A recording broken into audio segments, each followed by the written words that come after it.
कभी कभी ऐसा होता है ना कि किसी कार्य को करने का दूर दूर तक विशेष कोई प्रयोजन नज़र नहीं आता और अचानक ही आपके हाथों में स्फटिक की माला लग जाती है। तो ऐसी ही एक रचना कनुप्रिया से, धर्मवीर भारती जी की कनुप्रिया से, तुम मेरे कौन हो। और कनुप्रिया के बारे में एक वाक्य में कहूँ तो कनुप्रिया की सारी प्रतिक्रियाएं उसी तन्मयता की विभिन्न स्थितियां हैं जो 4 भागों में पिरोई गई है। और ये कनुप्रिया का ना दूसरा जो चरण है मंजरी परिणय से है, तुम मेरे कौन हो। और मैं बताती चलूँ, मुझे ये बताते हुए बहुत खुशी हो रही है कि आज जो मैं ये कविता कर रही हूँ ना, ये अर्चिता यादव जो हमारे YouTube पे बहुत ही बेहतरीन श्रोता है, श्रोता ही कहते हैं ना इनके ही आदेश पर मैं आज ये कर रही हूँ। तो आशा है आप सब हमें बहुत प्यार देंगे। मैं मीनाक्षी शुक्ला अपने चैनल सप्तवेणी पर आपका बहुत स्वागत करती हूँ। अगर आपको पसंद आता है तो प्लीज़ हमें सब्सक्राइब करें और आगे बढ़ने में सहयोग करें। तो चलिए मैं आपको ले चलती हूँ। तुम मेरे कौन हो। क्या कहती है कनुप्रिया, उसकी दृष्टि। तुम मेरे हो कौन कनु, तुम मेरे हो कौन कनु, मैं तो आज तक नहीं जान पाई। बार बार मुझसे मेरे मन ने आग्रह से, विस्मय से, तन्मयता से पूछा, यह कनु तेरा कौन है, पूछ तो। बार बार मुझसे मेरी सखियों ने व्यंग से, कटाक्ष से, कुटिल संकेत से पूछा है, कनु तेरा कौन है री, बोलते क्यों नहीं। बार बार मुझसे मेरे गुरुजनों ने कठोरता से, अप्रसन्नता से, रोष से पूछा है, यह कान्हा आखिर तेरा है कौन। मैं तो आज तक कुछ नहीं बता पाई। तुम मेरे सचमुच कौन हो कनु। अक्सर जब तुमने माला गूंथने के लिए कटीले झाड़ों में चढ़ चढ़ कर मेरे लिए श्वेत रत्नारे करौंदे तोड़ कर मेरे आंचल में डाल दिए हैं, तो मैंने अत्यंत सहज प्रीति से गर्दन झटकाकर बेनी झुलाते हुए कहा है, कनु ही मेरा एकमात्र अंतरंग सखा है। अक्सर जब तुमने दावाग्नि में सुलगती डालियों, टूटते वृक्षों, हहराती हुई लपटों और घुटते हुए धुएं के बीच निरुपाय असहाय बावली सी भटकती हुई मुझे साहस पूर्वक अपने दोनों हाथों में फूल की थाली सी सहेज कर उठा लिया और लपटे चीर कर बाहर ले आए, तो मैंने आदर, आभार और प्रगाढ़ स्नेह से भरे भरे स्वर में कहा है, कान्हा मेरा रक्षक है, मेरा बंधु है, सहोदर है। अक्सर जब तुमने बंसी बजाकर मुझे बुलाया है और मैं मोहित मिर्गी सी भागती चली आई हूँ और तुमने मुझे अपनी बाहों में कस लिया है, तो मैंने डूब कर कहा है, कनु मेरा लक्ष्य है, मेरा आराध्य, मेरा गंतव्य।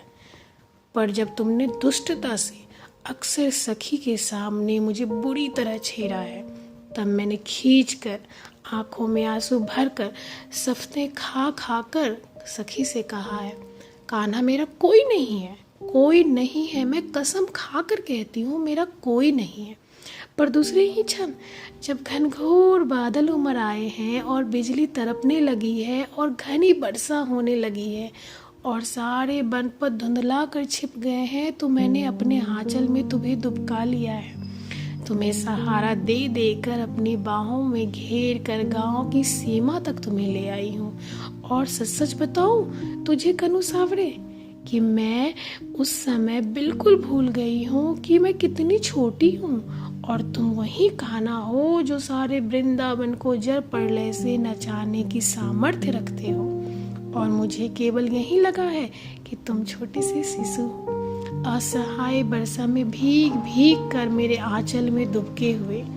और जब मैंने सखियों को बताया कि गांव की सीमा पर चितवन की छाह में खड़े होकर ममता से मैंने अपने वक्ष में उस छौने का ठंडा माथा दुबका कर अपने आंचल में उसके घने घुंघराले बाल पोंछ दिए, तो मेरे उस सहज उद्गार पर सखियां क्यों कुटिलता से मुस्कुराने लगी, मैं यह आज तक नहीं समझ पाई।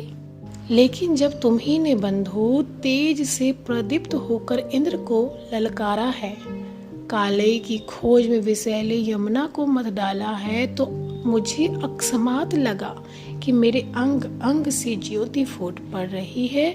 तुम्हारी शक्ति तो मैं ही हूँ, तुम्हारा संबल, तुम्हारी योग माया इस निखिल पारावार में ही परिव्याप्त हूँ। विराट, सीमाहीन, अदम्य, दुर्दांत। किंतु दूसरे ही क्षण जब तुमने वे तलस्तास कुंज में गहराती हुई गोधुली बेला में आम के एक बोर को चूर चूर कर धीमे से अपनी चुटकी में भरकर मेरे सीमांत पर बिखेर दिया, तो मैं हतप्रभ हो गई।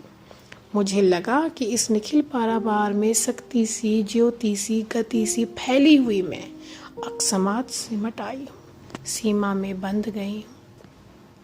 ऐसा क्यों चाहा तुमने कान्हा? पर जब मुझे चेत हुआ तो मैंने पाया कि हाय सीमा कैसी! मैं तो वह हूँ जिसे दिग्बधु कहते हैं, काल बधु। समय और दिशाओं का सीमाहीन पगडंडियों पर अनंत काल से अनंत दिशाओं में तुम्हारे साथ साथ चलती आ रही हूँ, चलती चली जाऊंगी। इस यात्रा का आदि ना तो तुम्हें स्मरण है ना मुझे, और अंत तो इस यात्रा का है ही नहीं मेरे सहयात्री। पर तुम इतने निठुर हो और इतने आतुर कि तुमने चाहा है कि मैं इसी जन्म में, इसी थोड़ी सी अवधि में जन्म जन्मांतर की समस्त यात्राएं फिर से दोहरा लूं, और इसलिए संबंधों की इस घुमावदार पगडंडी पर छन छन पर तुम्हारे साथ मुझे इतने आकस्मिक मोड़ लेने पड़े हैं कि मैं बिल्कुल भूल ही गई हूँ कि मैं अब कहाँ हूँ और तुम मेरे कौन हो। और इस निराधार भूमि पर चारों ओर पूछे जाते हुए प्रश्नों के बौछार से घबरा कर मैंने बार बार तुम्हें शब्दों के फूल पास में जकरना चाहा है। सखा, बंधु, आराध्य, शिशु, दिव्य, सहचर, और अपने को नए व्याख्याएं देनी चाहिए है, सखी, साधिका, बांधवी, माँ, बधू, सहचरी। और मैं बार बार नए नए रूपों में उमड़ उमड़ कर तुम्हारे तट तक आई, और तुमने हर बार अतः समुद्र की भांति मुझे धारण कर लिया, विलीन कर लिया। फिर भी अकूल बने रहे मेरे सावले समुद्र। तुम आखिर हो मेरे कौन? मैं इसे कभी माप क्यों नहीं पाती? कैसी लगी आपको ये कविता? तुम मेरे कौन हो? जरूर बताइएगा कमेंट बॉक्स में। आपकी प्रतिक्रियाओं का बहुत इंतज़ार रहेगा हमें।